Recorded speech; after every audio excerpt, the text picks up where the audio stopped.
I think where you place Facebook, in a lot of scenarios, you can use Facebook for top, middle, and bottom of funnel for any sort of online marketing activity.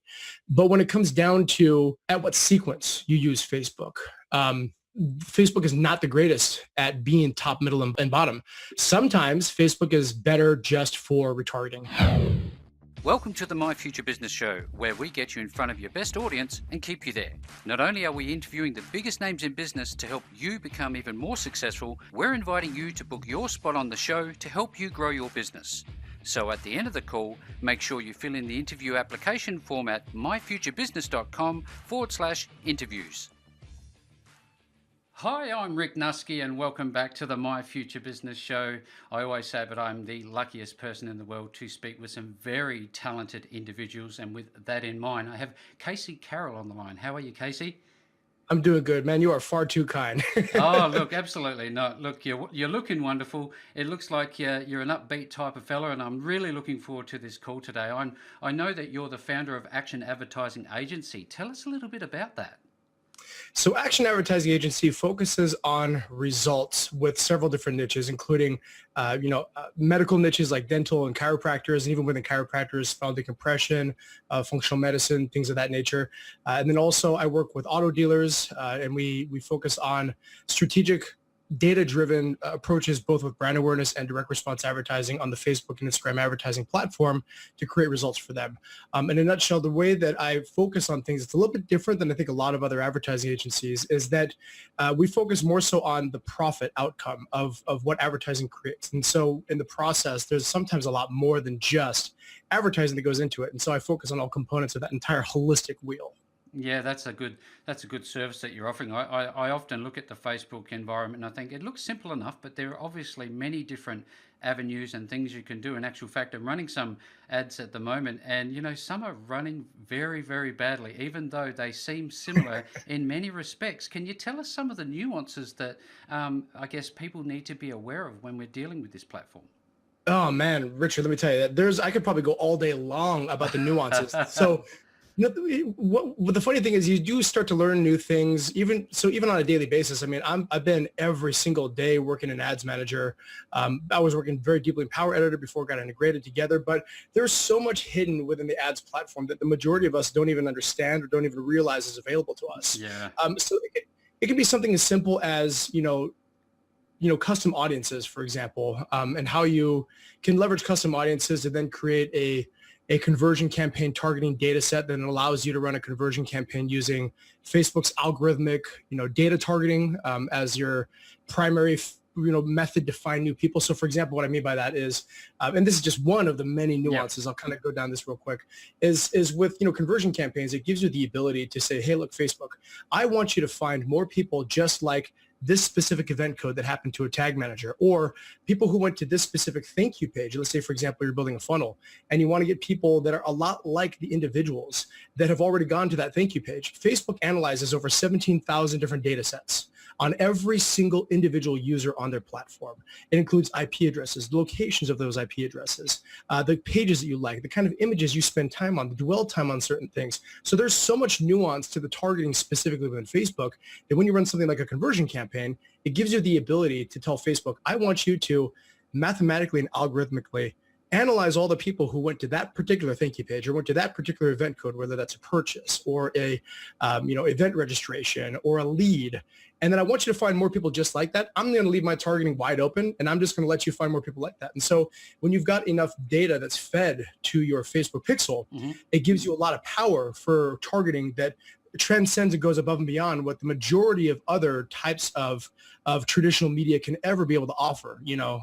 We're not talking Nielsen, where the idea is maybe there's a 25 to 34 demographic that happens to also be a white collar worker that watches this particular show at this particular time. So we're going to put this particular beer ad in front of them. No, instead, I can put ads in front of people who like Budweiser that also happen to be in a specific zip code. They're also men that also do all these other things too. And so that's one nuance. Another is with bulk editing tools, with how you run your split tests, with things like offline events, which the majority of people do not use, and yet, in my opinion, is the single most powerful tool that has ever existed in the history of online advertising, period. And yet no one talks about it and no one understands how to use it. Yeah, well, look, that's some amazing feedback, and you are exactly right. I look at it and I think there are just so many variables to this that if you were a small to medium-sized enterprise and you were trying to do this on your own, you could waste a hell of a lot of money. What do you tell clients about this? How do you go about setting somebody up so that they save money and make money?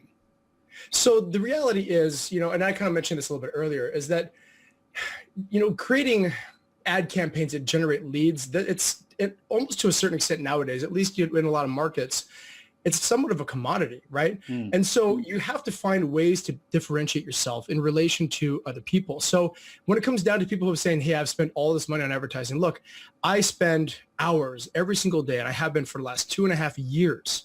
And I still learn new things, and there's still new nuance to the platform. And there's different ways that I create my ad campaigns about how I can search results and upload offline event data and then match up sales data versus different ad sets, and then develop, marketing trends over time to develop hypotheses that I can prove with new months of new data type stuff. So one thing I've learned is that when you give an ad account to 10 different people, you're going to get 10 different results, clearly.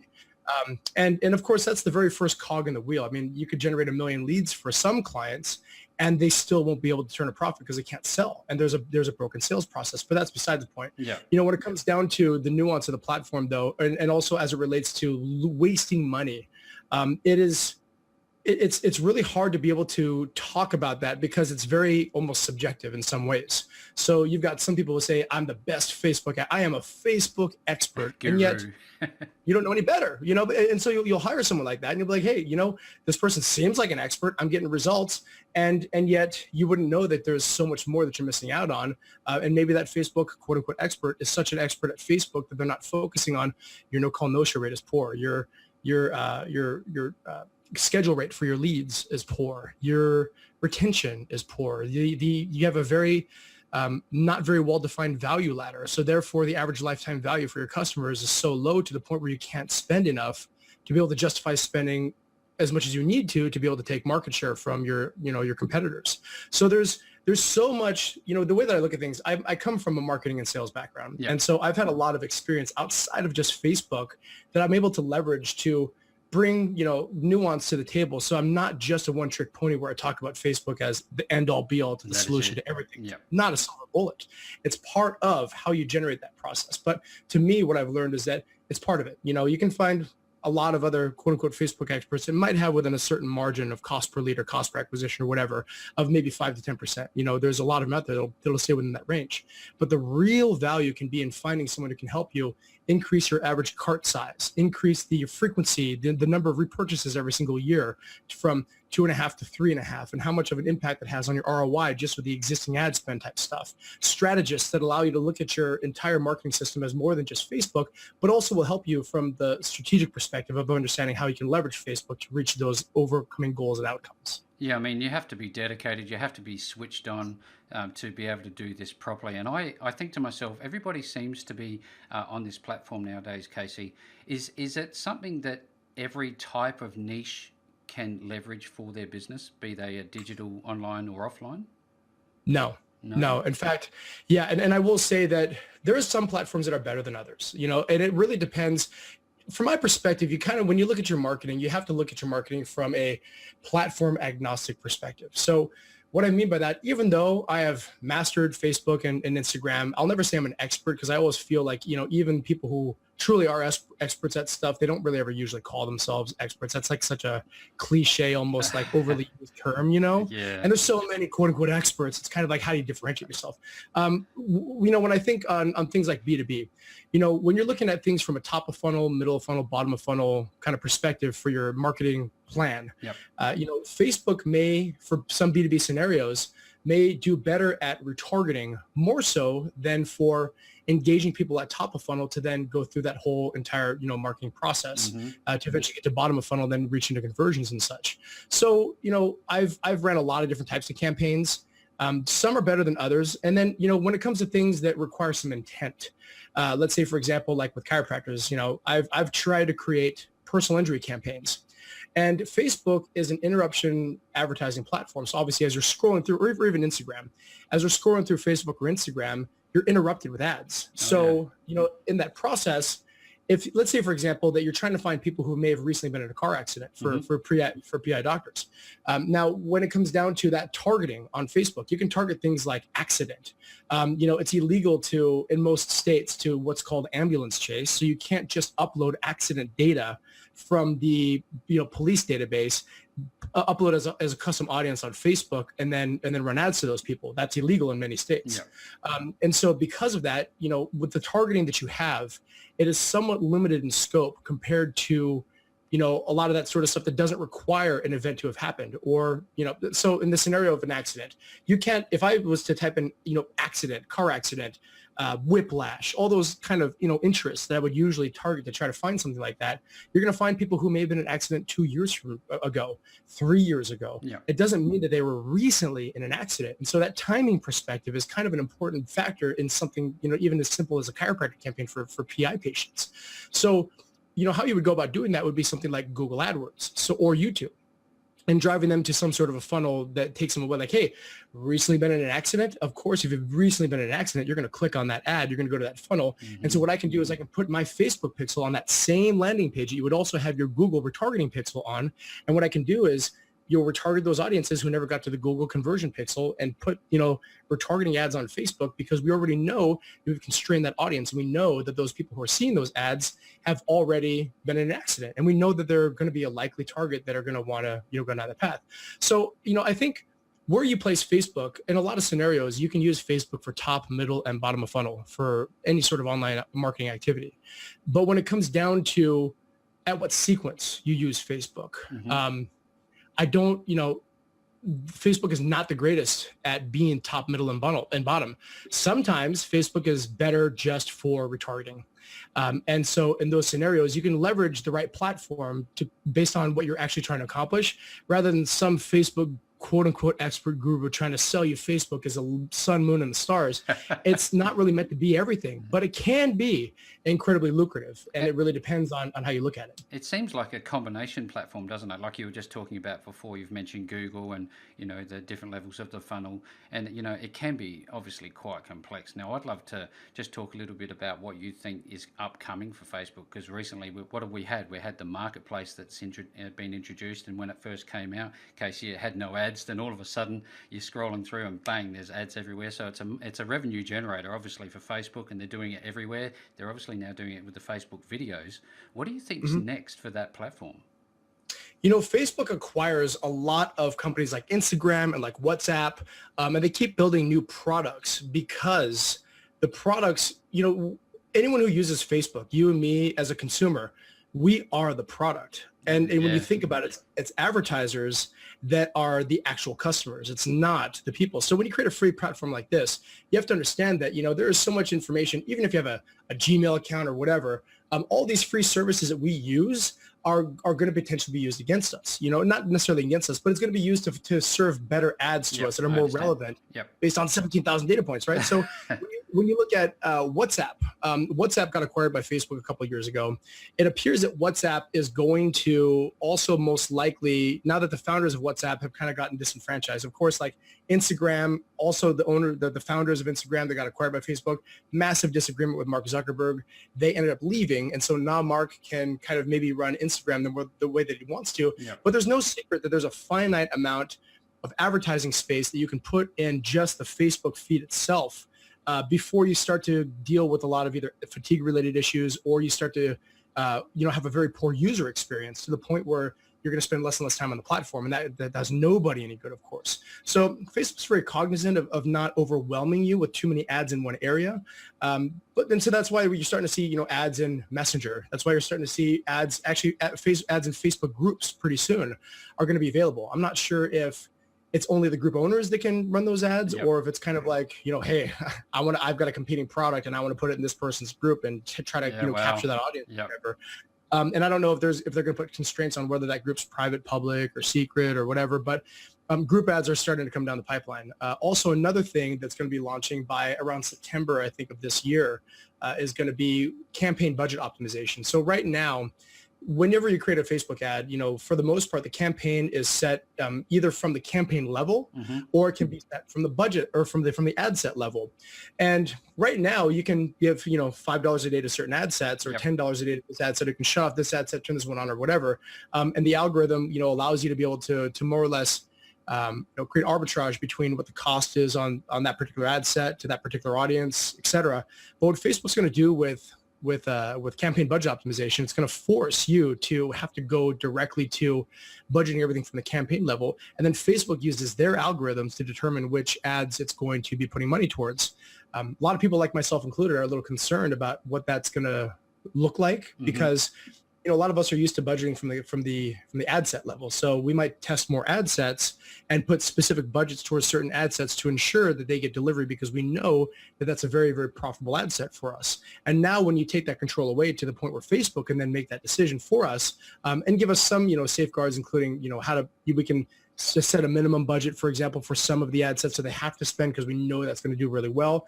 But there's a lot of uncertainty, I think, with that. With Facebook removing third-party targeting, excuse me.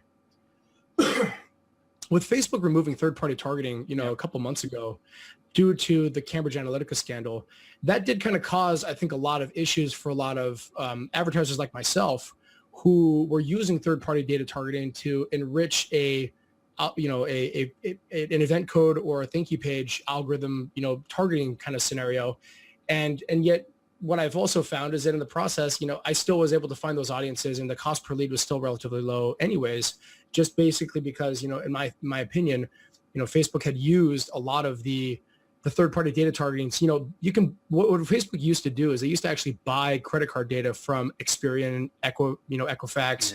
Yes. They used to buy credit card habit information. So, Oracle Audience Cloud, had a lot of data on us. Facebook used to be one of the biggest data buyers in the entire, world. Yep. And what my theory was that they were using their data points to test against their algorithmic targeting to determine whether or not their own in-house algorithmic targeting was going to give a similar outcome compared to actual data that you can buy from these massive data sellers, like Axiom also, Yep.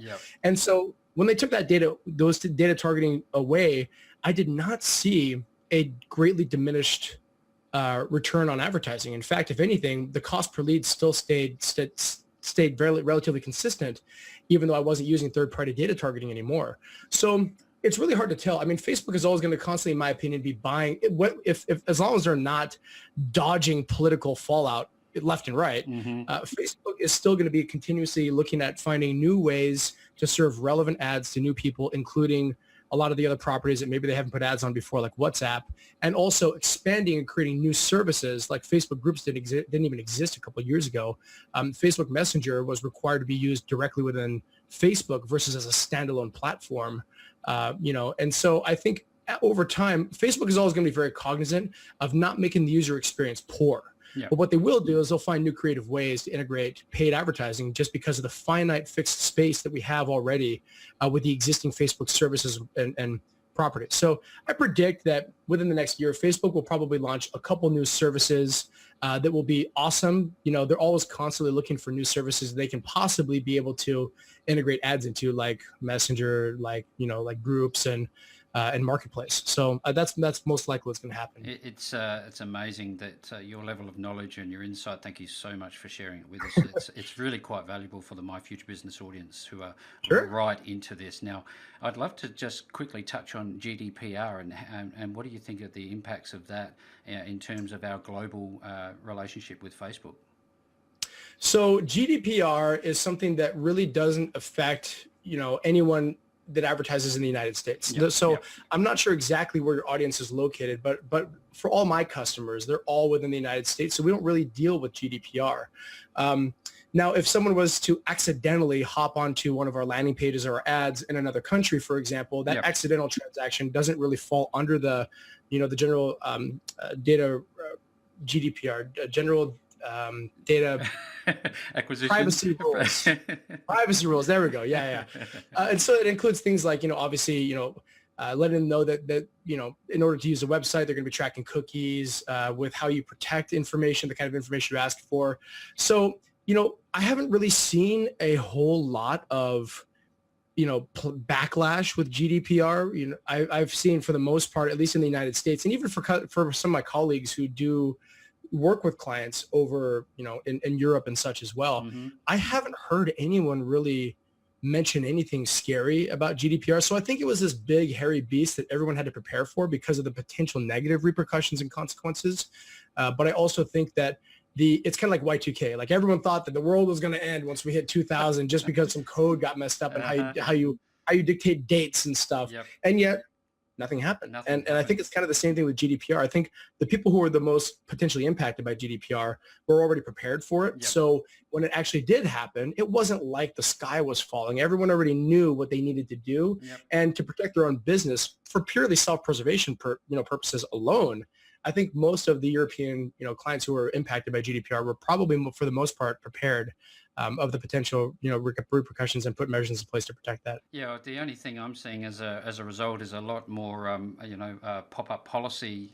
This is, click here to It's accept. annoying. They're everywhere. I mean, as soon as it happened, I think that was one of the knee-jerk reactions to all of this.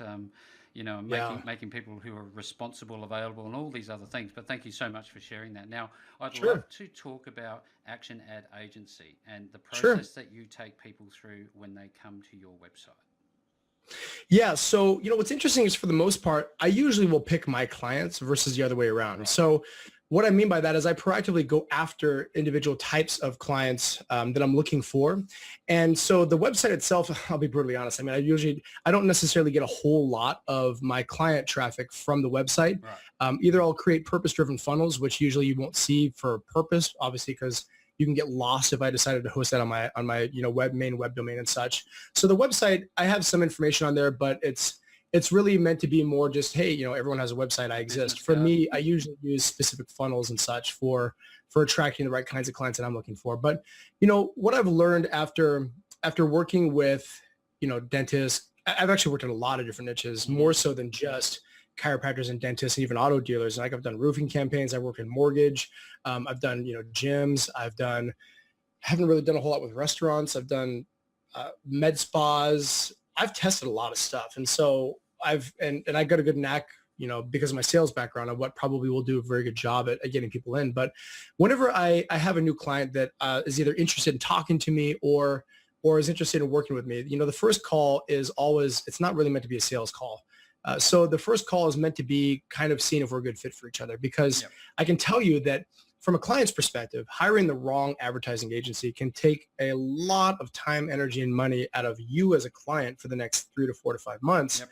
While you choose to be in that relationship. And you might have a bad agency, right? So for me, I want to see if we're a good fit. And so the thing that I usually look for in that process is, what does your business look like? I usually don't work with businesses who are newer just because there may be cash flow related issues, or they may not have the willingness to change their sales process because they just don't realize how much of an issue that it's actually causing with the overarching return on investment. Mm-hmm.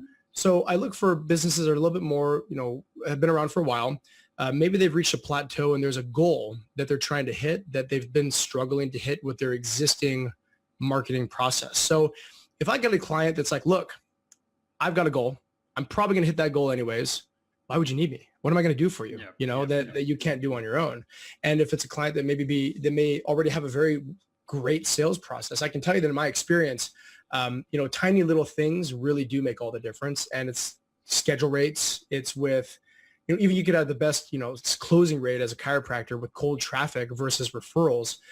In my experience, a lot of them actually thrive on referrals. So the expectation of cold traffic is it's not in alignment with reality sometimes. So, what I mean by that is referrals will close at 80 to 90% versus when it comes down to like cold traffic, Yep. those will close at scale somewhere between 15 to 50%. It really depends on the skill set of the person that of the doctor themselves or whoever's going to be handling the new patients and such, or even for like new auto dealers. It's you go down the list.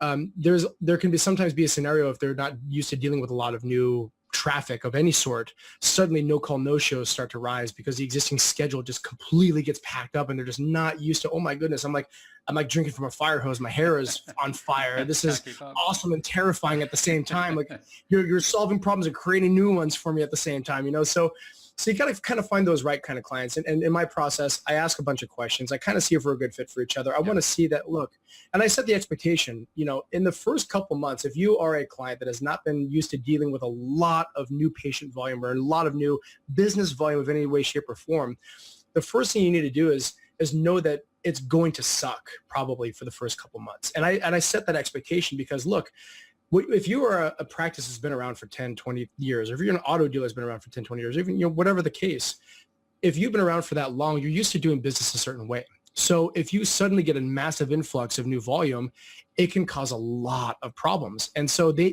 clients themselves need to be aware of how my process is different. I'm not just going to dump 200 leads on your lap. And if you don't close any, say, well, it's your fault. You clearly suck at selling. That's not the right thing to do. And you need to help these people reach their goals. And so that's why, for me, it's not about lead generation. That's part of the process and it's a cog in the wheel. But to me, it's about finding the clients that have a goal and helping people hit those goals. And when they do hit those goals, helping them reach new goals and dramatically increasing their business in the process. So for me, again, the first part of that call is seeing if they've got a goal, seeing if there is a lack of alternatives to hit that goal. If there isn't a lack of alternatives, and then I'll ask them, why are we talking today? Yeah, no, look, that's wonderful. I mean, like you say, we could talk forever about all of these different variables that are involved with Facebook marketing, agency work, the things that you do. For everybody who is on the call today, look below the post. You will find the links back to Casey's website, back to his agency. Casey, I've had an absolute treat spending some time with you on the My Future Business show today. Absolutely. It's been my pleasure as well. Thanks for joining us today. If you enjoyed the call, then make sure to subscribe, leave a comment, share us with your friends, and book your spot on the show at myfuturebusiness.com/interviews.